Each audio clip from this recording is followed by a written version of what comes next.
আসসালামু আলাইকুম, স্বাগত। আমি ইলেকট্রিসিটি ফর লাইফ চ্যানেলে আজকে বিদ্যুতের ডিমান্ড চার্জ নিয়ে স্পেশালি আলোচনা করব। অনেকেই প্রশ্ন করে থাকেন, এই বিষয়টি হয়তো অনেকে বুঝতে পারেন না, যার কারণে এটি একটি বিদ্যুৎ বিলের কপি। প্রত্যেকটা বিদ্যুৎ বিলের পিছনে, অর্থাৎ প্রত্যেকটি বিতরণকারী প্রতিষ্ঠান, 6টি বিতরণকারী প্রতিষ্ঠান আছে। বিপিডিপি মানে পিডিবি যেটাকে বলা হয়, বা অফ দ্য নামে চিনে। তারপরে আছে পল্লী বিদ্যুৎ, তারপরে আছে আপনার ডেস্কু ঢাকাতে, ডিপিডিসি, তারপরে আছে আপনার খুলনাতে এবং বরিশালে 2টা বিভাগ মিলে উজু পার্ডিকু বা ওয়েস্ট জোন পাওয়ার ডিস্ট্রিবিউশন। আর 6 নম্বরে আছে রাজশাহী এবং রংপুর বিভাগ মিলে নেস্কো।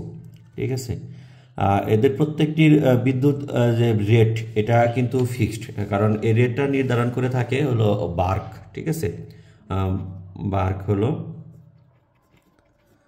বিইআরসি, বার্ক বলা হয়, বাংলাদেশ এনার্জি রেগুলেটরি কমিশন।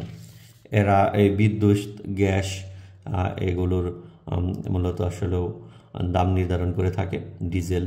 ঠিক আছে, তো দেখুন যে মূল আলোচনা হলো ডিমান্ড চার্জ। যেহেতু বিলের কপিতে আমরা দেখতে পারি বা ট্যারিফ রেটের মধ্যে সুন্দরভাবে উল্লেখ করা আছে। এই ট্যারিফ রেটটা বিদ্যুৎ বিলের কাগজের পিছনেই দেয়া আছে, যা আপনারা যদি একটু খেয়াল করেন যে দেখতে পারবেন। এখানে হলো এলটিএ মানে হলো আবাসিক, এর জন্য এই যে ডিমান্ড রেট বা চার্জ কি টাকা পার কিলোওয়াট পার মাস, অর্থাৎ তার মানে বোঝানো হয়েছে যে এক মাসে একবারই কাটে 1 কিলোওয়াটের জন্য এই টাকা 42 টাকা। ঠিক আছে, এটা হলো আবাসিক এলটিএ। তারপর আছে এলটিবি, সেচ কৃষিকাজে ব্যবহৃত পাম্প। তার রেটটাও কিন্তু দেওয়া আছে, যেহেতু রেট নিয়ে আজকে আলোচনা করতেছি না, ডিমান্ড চার্জ নিয়ে আলোচনা করতেছি, তো এর জন্য 42 টাকা। এলটিসি1 ক্ষুদ্র শিল্প, ঠিক আছে, এর জন্য 48 টাকা, মানে এক মাসে একবারই কাটবে 1 কিলোর জন্য 48 টাকা। আর মানে যদি কিলো হয় সেই অনুপাতে এটা বাড়বে। তারপরে 4 নম্বর আছে এলটিসি2 নির্মাণ, এর জন্য 120 টাকা পার কিলোওয়াটের। এলটিডি1 শিক্ষা, ধর্মীয় বা দাতব্য প্রতিষ্ঠান এবং হাসপাতাল, 60 টাকা পার কিলোওয়াটের জন্য। এলটিডি2 রাস্তার বাতি বা পানির পাম্প, বিশেষ করে পৌরসভার জন্য এটা হয়ে থাকে, তো এর জন্য 90 টাকা পার কিলোওয়াটের।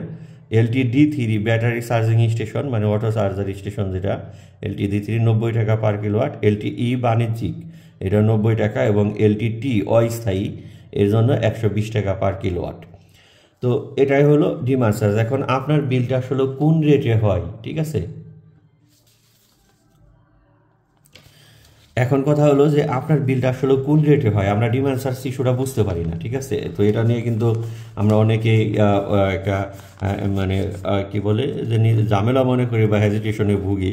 তো সেটা দেখুন যে যদি আপনার আবাসিক হয়, বেসিক্যালি নর্মালি দেখা যায় আবাসিকে 2 কিলোওয়াট লোড নেওয়া থাকে, নর্মালি 2 কিলোওয়াটের সংযোগী দেওয়া হয়, তার মানে 42 টাকা করে হলো 84 টাকা। এর আবার এর সাথে যোগ হবে কি 5% ব্যাট যোগ হয় ডিমান্ড চার্জে। ঠিক আছে, তো সেই হিসাবে যদি এটার 5% করা হয়, ঠিক আছে, তাহলে দেখা যায় যে প্রায় 4 টাকা 85 পয়সার মতো এসে পড়ে। ঠিক আছে, সেই হিসাবে কিন্তু ধরুন যে 5% করলে কথা আসে 4 টাকা 85 পয়সা সামথিং আসবে, আমি রাফ হিসাব বুঝালাম আর কি। তার মানে যেহেতু 4.5 টাকার উপরে, তার মানে এটাকে 5 টাকায় ধরা হয়, অর্থাৎ আপনার তখন ডিমান্ড চার্জ কিন্তু হয়ে যাবে 89 টাকা ব্যাট সহ। যদি সেটা আবার ধরুন যে বাণিজ্যিক হলো, তাহলে 90 টাকা 180 টাকা। ঠিক আছে, তার আবার সাথে ইনক্লুডিং হবে 5% ব্যাট, তাহলে সেই হিসাবে কত হয়, এর সাথে ব্যাট হলে 100 টাকার জন্য 5 টাকা, আর 80 টাকার জন্য ধরুন যে 4.5 টাকা বা 4 টাকা 80 হবে, তার মানে 9 টাকা 80 পয়সা। সেই হিসাবে এটা কিন্তু 10 টাকায় ধরা হবে, তার মানে 190 টাকা। জাস্ট আমি বোঝানোর জন্যই বললাম যে এভাবেই কিন্তু আপনার ডিমান্ড চার্জ যোগ হয়ে থাকে। তার মানে টোটাল যে লিউডের সাথে ডিমান্ড চার্জ, আর এটা হলো তার সাথে 5% ব্যাট যোগ হয়।